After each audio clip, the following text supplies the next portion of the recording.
pengakuan palsu. Tapi dalam pembicaraan beliau pernah mengatakan bahawa beliau tidak pernah dilibat oleh Anwar. Dan juga kalau kita lihat beliau juga ditangkap berzina di Batu Batu Gajah tak? Dia ditangkap kerana berzina dengan girlfriend dia. Dan juga laporan doktor mengenai kedudukan Azizan ini tidak pernah dimasukkan ataupun diberikan sebagai keterangan dalam kes lewat pertama. Yang akhir-akhir ini, baru-baru ni, selepas habis kes ni, barulah Anwar mendapat laporan doktor bahawa ada laporan doktor mengenai kedudukan Azizan pada waktu itu. Iaitu tak ada tearing ataupun tidak ada kesan liwat terhadap Azizan. Tetapi beliau telah dipenjarakan dan kerana atas keterangan seorang saksi. Sedangkan saksi ini sendiri menyatakan bahawa beliau tidak pernah dilibat. Tetapi oleh kerana konspirasi yang kuat, maka beliau macam-mana sekalipun macam-mana sekalipun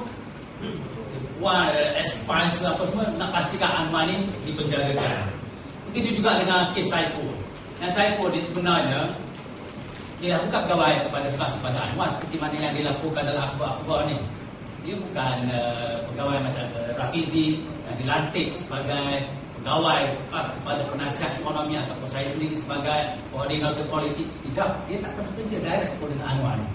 Beliau di masa pilihan raya apabila Nik Nazmi semua pegawai-pegawai dia tanding, dia berilah nak tolong bantu kepada Rahimi, seorang pegawai kepada Datuk Seri Anwar Ibrahim ni. Bukan jadi apa pun, jadi driver. Dia tukang bawa Rahimi ikut Anwar pergi ceramah, pergi kempen apa semuanya. Dia tak pernah lapor direct kepada Anwar Ibrahim. Jadi beliau ni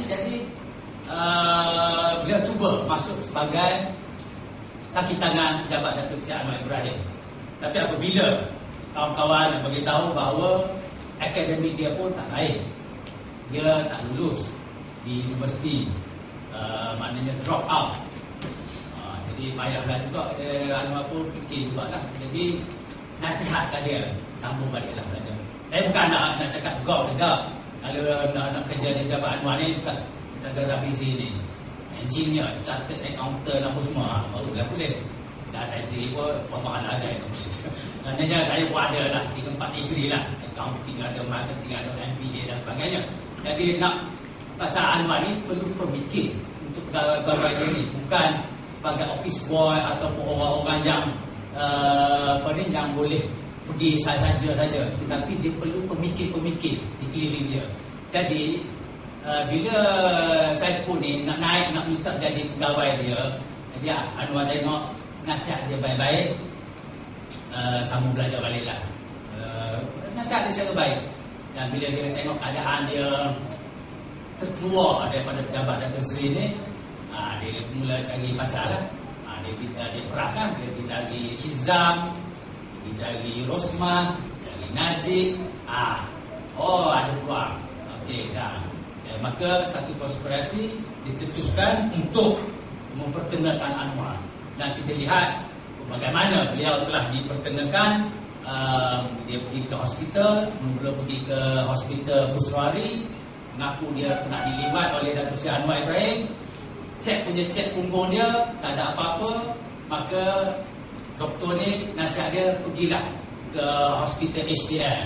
Maka polis dia lepas di Puswadi dia buat laporan polis suruh di HTL, hospital Kuala Lumpur, cek tak ada apa, tetapi tak tahulah macam tiba-tiba ada DNA dalam punggung dia.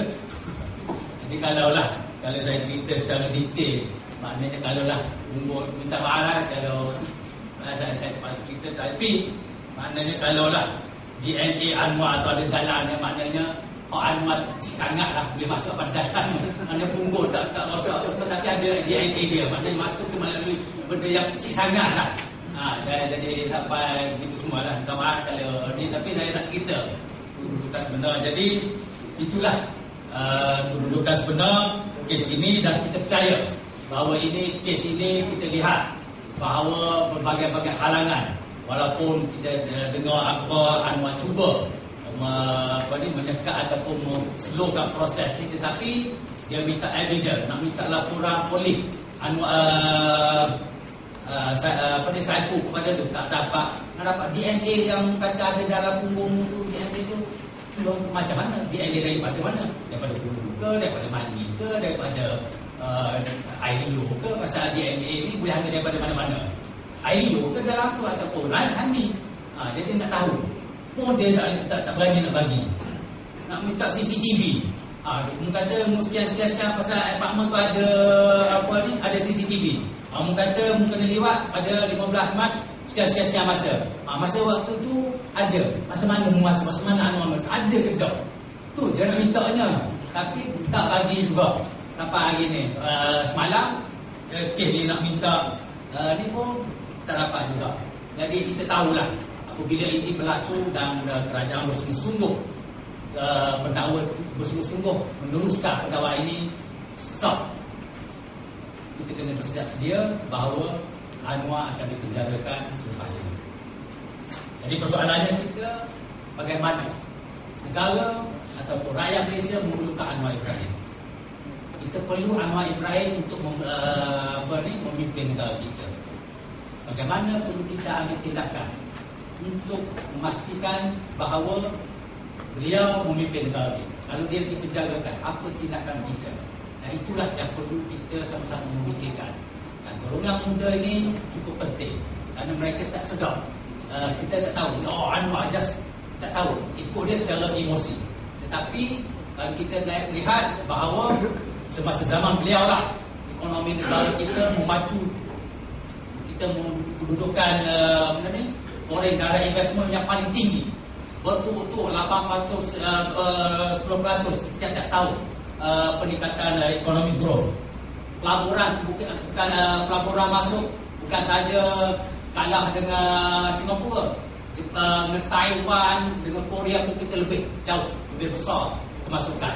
Tapi hari ini setelah Anwar tak ada dan berbagai-bagai rejim kawalan kewangan yang dilaksanakan oleh Mahathir, sehingga hari ini habis. Kita kalah dengan bukan saja kita kalah dengan semua, dengan Indonesia pun kita kalah, dengan Vietnam pun kita kalah, apatah lagi dengan Thailand. Dan ekonomi kita merudum dan kita terpaksa bergantung 60% daripada belanjawan negara kita sebanyak 200 bilion, 60% terpaksa bergantung kepada industri oil and gas, 45% dengan Petronas dan 15% lagi dengan ada share dan sebagainya. Itulah kedudukan ekonomi kita kalau kita biarkan. Kalau Anwar tak ambil alih kepimpinan negara menuju ke arah kehancuran. Jadi apa perlu kita buat? Nah, dari sinilah saya setakat berhenti.